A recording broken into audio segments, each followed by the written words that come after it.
अस्सलाम वालेकुम नाजरीन, मैं हूं माजिद मलिक और डिस्कवर द वर्ल्ड में आप सबको खुश आमदीद। नाजरीन, अल्लाह रब्बुल इज़्ज़त ने हम इंसानों को जितनी अक्ल अता फरमाई है और जिस रफ्तार से हम अपनी अक्ल के बलबूते पर इस कायनात को समझते हुए साइंस में तरक्की कर रहे हैं, हमारी हर दरियाफ्त हमें दीन इस्लाम की हकानियत का वाज़ेह सबूत देती है। ऐसा ही कुछ एक हालिया दरियाफ्त में भी सामने आया है, जिसकी रूह से नबी करीम सल्लल्लाहु अलैहि वसल्लम की एक हदीस मुबारक की सच्चाई सामने आ रही है। ये दरियाफ्त इस कदर बड़ी है कि इसको दरियाफ्त करने वाले माहिरीन खुद भी इसको नबी करीम सल्लल्लाहु अलैहि वसल्लम की हदीस के साथ जोड़ने से नहीं रोक सके। इनका बेसाख्ता जवाब यही था कि ये तो वैसे ही है जैसा कि हदीस में बताया गया है। ये दरियाफ्त क्या है और हदीस मुबारका में किस चीज की पेशगोई की गई है, आज की इस वीडियो में हम इसी पर तफसीलन बात करेंगे। प्यारे दोस्तों, नबी करीम सल्लल्लाहु अलैहि वसल्लम को अल्लाह रब्बुल इज़्ज़त ने हजरत जिब्रील अलैहिस्सलाम के जरिए शब मेराज पे अपने पास बुलाया। नबी करीम सल्लल्लाहु अलैहि वसल्लम तमाम आसमानों को पार करते हुए अर्श तक पहुंचे। वहां पे दोनों महबूबों के दरमियान जो बात भी हुई, इसे हम इतना ही जानते हैं जितना नबी करीम सल्लल्लाहु अलैहि वसल्लम ने हमें बताया है। लेकिन इस सफर के दौरान नबी करीम सल्लल्लाहु अलैहि वसल्लम को जो मुशाहिदात हुए, वो भी नबी करीम सल्लल्लाहु अलैहि वसल्लम ने हमारे लिए बयान फरमाए। जब नबी करीम सल्लल्लाहु अलैहि वसल्लम सफर मेराज से वापस आए तो सहाबा कराम में से बहुत सारे लोग ये जानने के लिए बेताब थे कि ये सफर कैसा था। इस पे नबी करीम सल्लल्लाहु अलैहि वसल्लम ने सहाबा कराम को उस सफर की तफसील से आगाह किया। वहीं पे कुछ ऐसे सहाबा भी थे जिनका तजस्सुस और जज्बे शौक बेहद बढ़ा हुआ था। उन्होंने नबी करीम सल्लल्लाहु अलैहि वसल्लम से सवाल किया कि या रसूलल्लाह सल्लल्लाहु अलैहि वसल्लम, जब आप बुराक जैसे तेज रफ्तार सवारी पे आसमानों और खलाओं को पार करते हुए अल्लाह रब्बुल इज़्ज़त के हजूर जा रहे थे, तो उस सफर की आवाज कैसी थी? ये सवाल अपने आप में ही निहायत जहानत का सबूत है कि सहाबा कराम हर सफर की हर तफसील को जानने के बेहद शौकीन थे और वो अपनी अक्ल में आने वाले हर सवाल का जवाब जानना चाहते थे। वो जानते थे कि नबी करीम सल्लल्लाहु अलैहि वसल्लम के सामने से अल्लाह रब्बुल इज़्ज़त ने तमाम हिजाबात हटा दिए हैं। इस सवाल को सुनकर नबी करीम सल्लल्लाहु अलैहि वसल्लम ने तबस्सुम फरमाया और कहा कि जब मैं मेराज पे जा रहा था तो मैंने खला में और आसमान में कोई एक कोना भी ऐसा नहीं देखा जहाँ पे 4 उंगलियों जितनी जगह बाकी हो और वहाँ पे कोई फरिश्ता मौजूद ना हो। अल्लाह रब्बुल इज़्ज़त ने हर जगह के लिए बेशुमार फरिश्ते पैदा फरमा रखे हैं और इन तमाम फरिश्तों का काम अल्लाह रब्बुल इज़्ज़त की तस्बीह करना है। नबी करीम सल्लल्लाहु अलैहि वसल्लम ने मजीद फरमाया कि जब मैं सफर मेराज पे जा रहा था और मैंने तमाम आसमानों की सैर की तो तमाम के तमाम आसमान ऐसे लरज और चटक रहे थे कि जैसे अभी गिर जाएंगे। ये सुनकर नबी करीम सल्लल्लाहु अलैहि वसल्लम से सहाबा कराम ने हैरत से सवाल किया कि या रसूलल्लाह सल्लल्लाहु अलैहि वसल्लम, इतने मजबूत और बड़े आसमान कैसे चटक सकते हैं? इस पर नबी करीम सल्लल्लाहु अलैहि वसल्लम ने इरशाद फरमाया कि फरिश्ते इस कदर ज्यादा हैं कि जब वो मिलकर अल्लाह रब्बुल इज़्ज़त की तस्बीह करते हैं और खालिक़े कायनात की हमद बयान करते हैं तो इनकी आवाजों से आसमान चिटकने लगते हैं। नाज़रीन, ये तो था हदीस नबवी सल्लल्लाहु अलैहि वसल्लम का पस मंजर, जिसमें नबी करीम सल्लल्लाहु अलैहि वसल्लम ने इस सफर के दौरान अपने मुशाहिदात को बयान फरमाया। चंद साल कबल साइंसदान ये सोचते थे कि खला में चूंकि किसी भी किस्म का कोई मादा मौजूद नहीं है कि जिसमें आवाज सफर कर सके, तो वहां पे किसी भी चीज के सुनने का सवाल ही पैदा नहीं होता। ये बात आज भी सच है।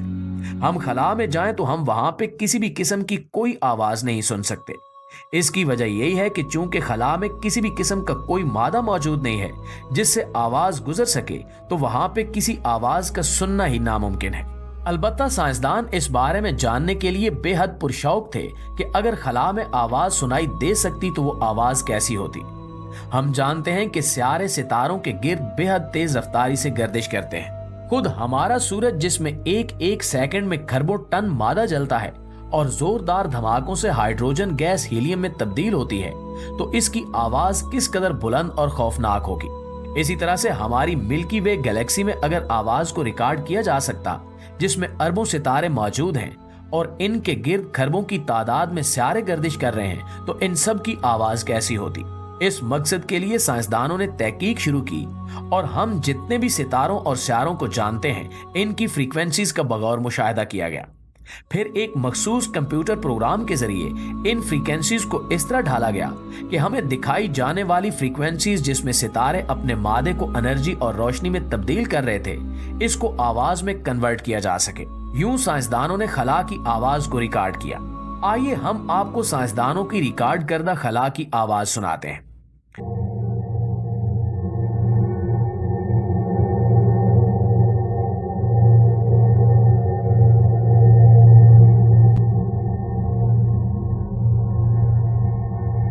जी नाज़रीन, आपने सुना कि ये आवाज कैसी है?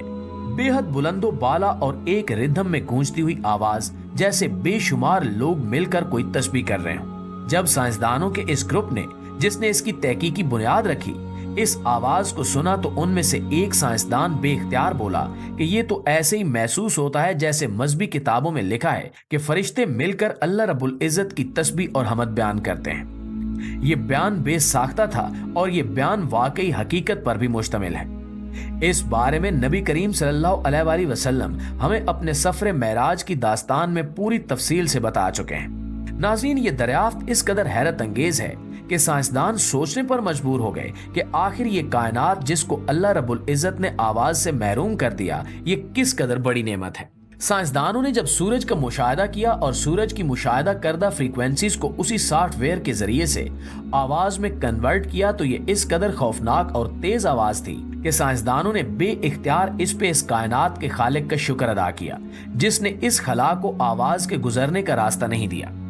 साइंसदानों का कहना है कि अगर खला में से आवाज गुजर सकती तो सूरज की आवाज ही इस कदर खौफनाक और भयानक है कि इसकी आवाज की वजह से ही जमीन पर किसी भी किस्म की जिंदगी मौजूद न रह सकती। इस हवाले से साइंसदानों का यह भी कहना है कि अगर कभी भी कोई ऐसा हादसा हुआ कि खला में ऐसा कोई मादा वजूद में आ गया जो आवाज को ट्रांसमिट कर सके, तो सूरज की भयानक और खौफनाक आवाज की वजह से जमीन पर मौजूद तमाम के तमाम जानदार फौरी तौर पर मौत का शिकार हो जाएंगे। नाज़रीन, ये तो साइंस का मुशाहिदा है। अब हम आपको बताते हैं कि हमारा दीन इस्लाम इस बारे में क्या कहता है। हम जानते हैं कि जब कयामत का मरहला आएगा तो अल्लाह ताला के हुक्म से हजरत इसराफील अलैहिस्सलाम जो हाथ में सूर थामे खड़े हैं, वो सूर फूंकेंगे और उसकी आवाज के लिए अल्लाह ताला पूरी कायनात को इस काबिल कर देंगे कि इसकी आवाज पूरी कायनात में ट्रांसमिट हो सके। हम जानते हैं कि सूर की आवाज से जमीन फट जाएगी, समंदरों में आग लग जाएगी और पहाड़ फटकर रुई के गालों में तब्दील हो जाएंगे। इससे यह साबित होता है कि यह कायनात खुद ब खुद नहीं बनी, बल्कि इसको बनाने वाला खालिक और मालिक मौजूद है। बेशक तमाम तारीफें अल्लाह के लिए हैं कि जिसने इस कायनात को अपने हुक्म कुन से पैदा किया और वही अपने हुक्म से इस पूरी कायनात को